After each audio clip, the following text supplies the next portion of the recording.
ನೋಡಿ, ಬೀದರ್ನಲ್ಲಿ ಪೆಟ್ರೋಲ್ ಅಭಾವದ ವದಂತಿಯನ್ನ ಹರಡಿಸಲಾಗಿತ್ತು. ಇದನ್ನ ನಂಬಿದಂತಹ ಜನ ಏನ್ ಮಾಡಿದ್ರು ಅಂತಂದ್ರೆ ಪೆಟ್ರೋಲ್ ಅನ್ನ ಖರೀದಿ ಮಾಡೋಕೆ ಮುಗಿಬಿದ್ದಿದ್ರು. ಇದೇ ವಿಚಾರಕ್ಕೆ ಸಂಬಂಧಪಟ್ಟಂತೆ ರಿಪಬ್ಲಿಕ್ ಕೂಡ ವರದಿ ಮಾಡಿತ್ತು. ಇದಾದ ನಂತರವಾಗಿ ಅಧಿಕಾರಿಗಳು ಅಲರ್ಟ್ ಆಗಿದ್ದಾರೆ. ಬೀದರ್ನಲ್ಲಿ ಪೆಟ್ರೋಲ್ ಕೊರತೆಯ ವದಂತಿಯ ವಿಚಾರಕ್ಕೆ ಸಂಬಂಧಪಟ್ಟಂತೆ ಪೆಟ್ರೋಲ್ ಬಂಕ್ಗೆ ಜನರು ಮುಗಿಬಿದ್ದಿದ್ದಾರೆ. ರಿಪಬ್ಲಿಕ್ ವರದಿಯ ಬೆನ್ನಲ್ಲೇ ಅಧಿಕಾರಿಗಳು ಅಲರ್ಟ್ ಆಗಿರುವಂತದ್ದು.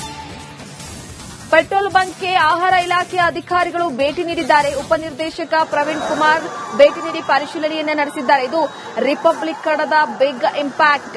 ಬೀದರ್ನಲ್ಲಿ ಸುಳ್ಳು ಸುದ್ದಿಯ ವದಂತಿಯ ವಿಚಾರಕ್ಕೆ ಸಂಬಂಧಪಟ್ಟಂತೆ ಪೆಟ್ರೋಲ್ಗಾಗಿ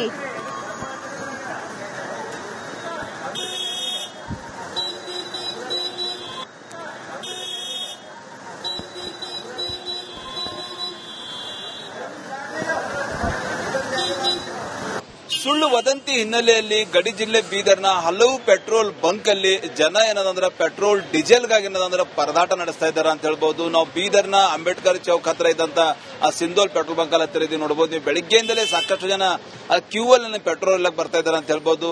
ಈಗಾಗಲೇ ರಿಪಬ್ಲಿಕ್ ಕನ್ನಡದಲ್ಲೂ ಕೂಡ ಆ ಪೆಟ್ರೋಲಿಗಾಗಿ ಏನದಂದ್ರೆ ಜನರ ಪರದಾಟ ಕುರಿತು ವಿಸ್ತೃತವಾದ ವರದಿ ಪ್ರಸಾರ ಬೆನ್ನಲ್ಲೇ ಜಿಲ್ಲಾ ಆಹಾರ ಇಲಾಖೆಯ ಉಪನಿರ್ದೇಶಕರು ಏನದಂದ್ರೆ ಪೆಟ್ರೋಲ್ ಬಂಕಿಗೆ ಭೇಟಿ ಕೊಟ್ಟು ಪರಿಶೀಲನೆ ಕೂಡ ನಡೆಸ್ತಾ ಇದ್ದಾರೆ ಅಂತ ಹೇಳ್ಬಹುದು.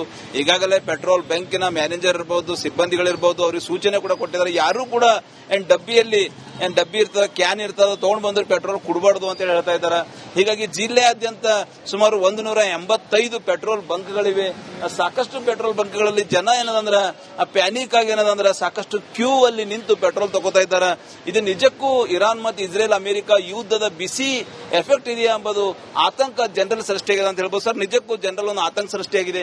ಬೆಳಗ್ಗೆಯಿಂದಲೇ ಸಾಕಷ್ಟು ಪೆಟ್ರೋಲ್ ಬಂಕ್ ರಾತ್ರಿಯಿಂದಲೇ ಸಾಕಷ್ಟು ಕ್ಯೂ ಅಲ್ಲಿ ನಿಂತು ಪೆಟ್ರೋಲ್ ತಗೋತಾ ಇದ್ದಾರೆ. ಸರ್, ಏನಾಗಿದೆ ಸರ್? ನಿಜಕ್ಕೂ ನೀವು ಬಂದೆಲ್ಲ ಪರಿಶೀಲನೆ ಮಾಡ್ತಾ ಇದ್ರಿ, ಏನಾಗಿದೆ? ಈಗಿಲ್ಲ, ಇಲ್ಲಿ ನಾವು ಬಂದಿಲ್ಲಿ ಎಲ್ಲಾ ಸ್ಟಾಕ್ ಎಲ್ಲ ಚೆಕ್ ಮಾಡಿದಾಗ ಇಲ್ಲಿ ಸಾಕಷ್ಟು ಪ್ರಮಾಣದಲ್ಲಿ ಸ್ಟಾಕ್ ಲಭ್ಯತೆ ಇದೆ. ಇಲ್ಲಿ ಏನ್ ಡೈಲಿ ಪೆಟ್ರೋಲ್ ಎಷ್ಟು ಕನ್ಸಂಪ್ಷನ್ ಆಗುತ್ತೆ, ಡೀಸೆಲ್ ಎಷ್ಟು ಕನ್ಸಂಪ್ಷನ್ ಆಗುತ್ತೆ, ಅದಕ್ಕೆ ಎಷ್ಟು ಅವಶ್ಯಕತೆ ಇದೆ ಅದರ ತಕ್ಕಾಗೆ ಇಲ್ಲಿ ಎಲ್ಲಾ ಸ್ಟಾಕ್ ಇದೆ. ಆದ್ರೆ ಏನ್ ಸಾಮಾಜಿಕ ಜಾಲತಾಣದಲ್ಲಿ ಒಂದೇನ್ ಸುಳ್ಳು ಸುದ್ದಿ ಹರಡ್ತಾ ಇದೆ, ಪೆಟ್ರೋಲ್ ಡೀಸೆಲ್ ಖಾಲಿ ಆಗುತ್ತೆ ಅಂತ, ಅದನ್ನ ನಂಬ್ಕೊಂಡು ಜನ ಬಂದು ಪ್ಯಾನಿಕ್ ಬೈಯಿಂಗ್ ಮಾಡ್ತಾ ಇದ್ದಾರೆ. ಈಗೆಲ್ಲೋ ನಮಗೆ ಸಿಗುತ್ತೋ ಇಲ್ಲೋ ಅಂತೇಳಿ. ಸೊ ಅದಕ್ಕಾಗಿ ಸಾರ್ವಜನಿಕರು ಯಾರು ಪ್ಯಾನಿಕ್ ಬೈಯಿಂಗ್ ಮಾಡೋ ಅವಶ್ಯಕತೆ ಇಲ್ಲ. ನಮ್ಮ ಜಿಲ್ಲೆಯಲ್ಲಿ ಸಾಕಷ್ಟು ಪ್ರಮಾಣದಲ್ಲಿ ಪೆಟ್ರೋಲ್ ಡೀಸೆಲ್ ಲಭ್ಯ ಇದೆ. ಸೊ ಎಲ್ಲೂ ಯಾವುದೇ ರೀತಿಯಲ್ಲಿ ಯಾವ ಬಂಕಲ್ಲೂ ಶಾರ್ಟೇಜ್ ಇಲ್ಲ. ಮತ್ತೆ ಸಾರ್ವಜನಿಕರಿಗೆ ಈ ಮುಖಾಂತರ ತಿಳಿಸೋದೇನಿದೆ ಅಂದ್ರೆ ನೀವು ಗಾಬರಿಗೊಂಡು ಹೆಚ್ಚಿನ ಪ್ರಮಾಣದಲ್ಲಿ ಪೆಟ್ರೋಲ್ ಇದನ್ನ ಮಾಡೋದು, ಕ್ಯಾನ್ ತಗೊಂಡ್ಬಂದು ತುಂಬಿಕೊಳ್ಳೋದು ಅವಶ್ಯಕತೆ ಇಲ್ಲ. ಸೊ ಜಿಲ್ಲೆಯಲ್ಲಿ ಸಾಕಷ್ಟು ಪ್ರಮಾಣದಲ್ಲಿ ಪೆಟ್ರೋಲ್ ಡೀಸೆಲ್ ಲಭ್ಯವಿದೆ. ನೋಡಿ, ಬೀದರ್ನಲ್ಲಿ ಪೆಟ್ರೋಲ್ ಅಭಾವದ ವದಂತಿಯನ್ನ ಹರಡಿಸಲಾಗಿತ್ತು. ಇದನ್ನ ನಂಬಿದಂತಹ ಜನ ಏನ್ ಮಾಡಿದ್ರು ಅಂತಂದ್ರೆ ಪೆಟ್ರೋಲ್ ಅನ್ನ ಖರೀದಿ ಮಾಡೋಕೆ ಮುಗಿಬಿದ್ದಿದ್ರು. ಇದೇ ವಿಚಾರಕ್ಕೆ ಸಂಬಂಧಪಟ್ಟಂತೆ ರಿಪಬ್ಲಿಕ್ ಕೂಡ ವರದಿ ಮಾಡಿತ್ತು. ಇದಾದ ನಂತರವಾಗಿ ಅಧಿಕಾರಿಗಳು ಅಲರ್ಟ್ ಆಗಿದ್ದಾರೆ. ಬೀದರ್ನಲ್ಲಿ ಪೆಟ್ರೋಲ್ ಕೊರತೆಯ ವದಂತಿಯ ವಿಚಾರಕ್ಕೆ ಸಂಬಂಧಪಟ್ಟಂತೆ ಪೆಟ್ರೋಲ್ ಬಂಕ್ಗೆ ಜನರು ಮುಗಿಬಿದ್ದಿದ್ದಾರೆ. ರಿಪಬ್ಲಿಕ್ ವರದಿಯ ಬೆನ್ನಲ್ಲೇ ಅಧಿಕಾರಿಗಳು ಅಲರ್ಟ್ ಆಗಿರುವಂತದ್ದು. ಪೆಟ್ರೋಲ್ ಬಂಕ್ಗೆ ಆಹಾರ ಇಲಾಖೆಯ ಅಧಿಕಾರಿಗಳು ಭೇಟಿ ನೀಡಿದ್ದಾರೆ. ಉಪನಿರ್ದೇಶಕ ಪ್ರವೀಣ್ ಕುಮಾರ್ ಭೇಟಿ ನೀಡಿ ಪರಿಶೀಲನೆಯನ್ನ ನಡೆಸಿದ್ದಾರೆ. ಇದು ರಿಪಬ್ಲಿಕ್ ಕನ್ನಡದ ಬಿಗ್ ಇಂಪ್ಯಾಕ್ಟ್. ಬೀದರ್ನಲ್ಲಿ ಸುಳ್ಳು ಸುದ್ದಿಯ ವದಂತಿಯ ವಿಚಾರಕ್ಕೆ ಸಂಬಂಧಪಟ್ಟಂತೆ ಪೆಟ್ರೋಲ್ಗಾಗಿ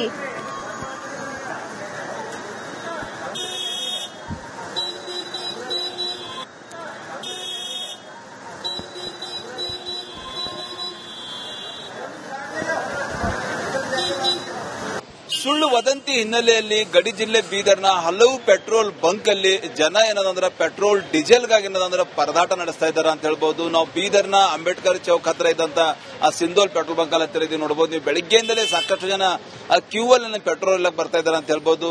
ಈಗಾಗಲೇ ರಿಪಬ್ಲಿಕ್ ಕನ್ನಡದಲ್ಲೂ ಕೂಡ ಆ ಪೆಟ್ರೋಲಿಗಾಗಿ ಏನದಂದ್ರೆ ಜನರ ಪರದಾಟ ಕುರಿತು ವಿಸ್ತೃತವಾದ ವರದಿ ಪ್ರಸಾರ ಬೆನ್ನಲ್ಲೇ ಜಿಲ್ಲಾ ಆಹಾರ ಇಲಾಖೆಯ ಉಪನಿರ್ದೇಶಕರು ಏನದಂದ್ರೆ ಪೆಟ್ರೋಲ್ ಬಂಕಿಗೆ ಭೇಟಿ ಕೊಟ್ಟು ಪರಿಶೀಲನೆ ಕೂಡ ನಡೆಸ್ತಾ ಇದ್ದಾರೆ ಅಂತ ಹೇಳ್ಬಹುದು. ಈಗಾಗಲೇ ಪೆಟ್ರೋಲ್ ಬಂಕಿನ ಮ್ಯಾನೇಜರ್ ಇರಬಹುದು, ಸಿಬ್ಬಂದಿಗಳಿರಬಹುದು, ಅವರಿಗೆ ಸೂಚನೆ ಕೂಡ ಕೊಟ್ಟಿದ್ದಾರೆ. ಯಾರು ಕೂಡ ಡಬ್ಬಿಯಲ್ಲಿ ಏನ್ ಡಬ್ಬಿ ಇರ್ತದ, ಕ್ಯಾನ್ ಇರ್ತದ, ತಗೊಂಡ್ ಬಂದ್ರೆ ಪೆಟ್ರೋಲ್ ಕುಡಬಾರ್ದು ಅಂತ ಹೇಳ್ತಾ ಇದ್ದಾರೆ. ಹೀಗಾಗಿ ಜಿಲ್ಲೆಯಾದ್ಯಂತ ಸುಮಾರು 185 ಪೆಟ್ರೋಲ್ ಬಂಕ್ಗಳಿವೆ. ಸಾಕಷ್ಟು ಪೆಟ್ರೋಲ್ ಬಂಕ್ಗಳಲ್ಲಿ ಜನ ಏನದಂದ್ರ ಪ್ಯಾನಿಕ್ ಆಗಿ ಏನದಂದ್ರ ಸಾಕಷ್ಟು ಕ್ಯೂ ಅಲ್ಲಿ ನಿಂತು ಪೆಟ್ರೋಲ್ ತಗೋತಾ ಇದ್ದಾರೆ. ಇದು ನಿಜಕ್ಕೂ ಇರಾನ್ ಮತ್ತು ಇಸ್ರೇಲ್ ಅಮೆರಿಕ ಯುದ್ಧದ ಬಿಸಿ ಎಫೆಕ್ಟ್ ಇದೆಯಾ ಎಂಬುದು ಆತಂಕ ಜನರಲ್ ಸೃಷ್ಟಿಯಾಗಿದೆ ಅಂತ ಹೇಳ್ಬೋದು ಸರ್. ನಿಜಕ್ಕೂ ಜನರಲ್ ಒಂದು ಆತಂಕ ಸೃಷ್ಟಿಯಾಗಿದೆ. ಬೆಳಗ್ಗೆಯಿಂದಲೇ ಸಾಕಷ್ಟು ಪೆಟ್ರೋಲ್ ಬಂಕ್ ರಾತ್ರಿಯಿಂದಲೇ ಸಾಕಷ್ಟು ಕ್ಯೂ ಅಲ್ಲಿ ನಿಂತು ಪೆಟ್ರೋಲ್ ತಗೋತಾ ಇದ್ದಾರೆ ಸರ್. ಏನಾಗಿದೆ ಸರ್ ನಿಜಕ್ಕೂ ನೀವು ಬಂದೆಲ್ಲ ಪರಿಶೀಲನೆ ಮಾಡ್ತಾ ಇದ್ರಿ? ಏನಾಗಿದೆ? ಈಗಿಲ್ಲ, ಇಲ್ಲಿ ನಾವು ಬಂದಿಲ್ಲಿ ಎಲ್ಲಾ ಸ್ಟಾಕ್ ಎಲ್ಲ ಚೆಕ್ ಮಾಡಿದಾಗ ಇಲ್ಲಿ ಸಾಕಷ್ಟು ಪ್ರಮಾಣದಲ್ಲಿ ಸ್ಟಾಕ್ ಲಭ್ಯತೆ ಇದೆ. ಇಲ್ಲಿ ಏನ್ ಡೈಲಿ ಪೆಟ್ರೋಲ್ ಎಷ್ಟು ಕನ್ಸಂಪ್ಷನ್ ಆಗುತ್ತೆ, ಡೀಸೆಲ್ ಎಷ್ಟು ಕನ್ಸಂಪ್ಷನ್ ಆಗುತ್ತೆ, ಅದಕ್ಕೆ ಎಷ್ಟು ಅವಶ್ಯಕತೆ ಇದೆ ಅದರ ತಕ್ಕಾಗಿ ಇಲ್ಲಿ ಎಲ್ಲ ಸ್ಟಾಕ್ ಇದೆ. ಆದ್ರೆ ಏನ್ ಸಾಮಾಜಿಕ ಜಾಲತಾಣದಲ್ಲಿ ಒಂದೇನ್ ಸುಳ್ಳು ಸುದ್ದಿ ಹರಡ್ತಾ ಇದೆ, ಪೆಟ್ರೋಲ್ ಡೀಸೆಲ್ ಖಾಲಿ ಆಗುತ್ತೆ ಅಂತ, ಅದನ್ನ ನಂಬ್ಕೊಂಡು ಜನ ಬಂದು ಪ್ಯಾನಿಕ್ ಬೈಯಿಂಗ್ ಮಾಡ್ತಾ ಇದ್ದಾರೆ. ಈಗೆಲ್ಲೋ ನಮಗೆ ಸಿಗುತ್ತೋ ಇಲ್ಲೋ ಅಂತೇಳಿ. ಸೊ ಅದಕ್ಕಾಗಿ ಸಾರ್ವಜನಿಕರು ಯಾರು ಪ್ಯಾನಿಕ್ ಬೈಯಿಂಗ್ ಮಾಡೋ ಅವಶ್ಯಕತೆ ಇಲ್ಲ. ನಮ್ಮ ಜಿಲ್ಲೆಯಲ್ಲಿ ಸಾಕಷ್ಟು ಪ್ರಮಾಣದಲ್ಲಿ ಪೆಟ್ರೋಲ್ ಡೀಸೆಲ್ ಲಭ್ಯವಿದೆ. ಸೊ ಎಲ್ಲೂ ಯಾವುದೇ ರೀತಿಯಲ್ಲಿ ಯಾವ ಬಂಕಲ್ಲೂ ಶಾರ್ಟೇಜ್ ಇಲ್ಲ. ಮತ್ತೆ ಸಾರ್ವಜನಿಕರಿಗೆ ಈ ಮುಖಾಂತರ ತಿಳಿಸೋದೇನಿದೆ ಅಂದ್ರೆ, ನೀವು ಗಾಬರಿಗೊಂಡು ಹೆಚ್ಚಿನ ಪ್ರಮಾಣದಲ್ಲಿ ಪೆಟ್ರೋಲ್ ಇದನ್ನ ಮಾಡೋದು, ಕ್ಯಾನ್ ತಗೊಂಡ್ಬಂದು ತುಂಬಿಕೊಳ್ಳೋದು ಅವಶ್ಯಕತೆ ಇಲ್ಲ. ಸೊ ಜಿಲ್ಲೆಯಲ್ಲಿ ಸಾಕಷ್ಟು ಪ್ರಮಾಣದಲ್ಲಿ ಪೆಟ್ರೋಲ್ ಡೀಸೆಲ್ ಲಭ್ಯವಿದೆ.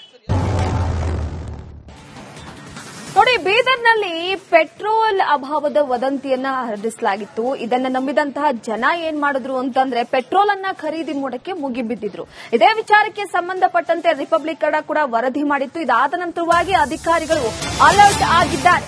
ಬೀದರ್ನಲ್ಲಿ ಪೆಟ್ರೋಲ್ ಕೊರತೆಯ ವದಂತಿಯ ವಿಚಾರಕ್ಕೆ ಸಂಬಂಧಪಟ್ಟಂತೆ ಪೆಟ್ರೋಲ್ ಬಂಕ್ಗೆ ಜನರು ಮುಗಿಬಿದ್ದಿದ್ದಾರೆ. ರಿಪಬ್ಲಿಕ್ ವರದಿಯ ಬೆನ್ನಲ್ಲೇ ಅಧಿಕಾರಿಗಳು ಅಲರ್ಟ್ ಆಗಿರುವಂತದ್ದು. ಪೆಟ್ರೋಲ್ ಬಂಕ್ಗೆ ಆಹಾರ ಇಲಾಖೆಯ ಅಧಿಕಾರಿಗಳು ಭೇಟಿ ನೀಡಿದ್ದಾರೆ. ಉಪನಿರ್ದೇಶಕ ಪ್ರವೀಣ್ ಕುಮಾರ್ ಭೇಟಿ ನೀಡಿ ಪರಿಶೀಲನೆಯನ್ನ ನಡೆಸಿದ್ದಾರೆ. ಇದು ರಿಪಬ್ಲಿಕ್ ಕನ್ನಡದ ಬಿಗ್ ಇಂಪ್ಯಾಕ್ಟ್. ಬೀದರ್ನಲ್ಲಿ ಸುಳ್ಳು ಸುದ್ದಿಯ ವದಂತಿಯ ವಿಚಾರಕ್ಕೆ ಸಂಬಂಧಪಟ್ಟಂತೆ ಪೆಟ್ರೋಲ್ಗಾಗಿ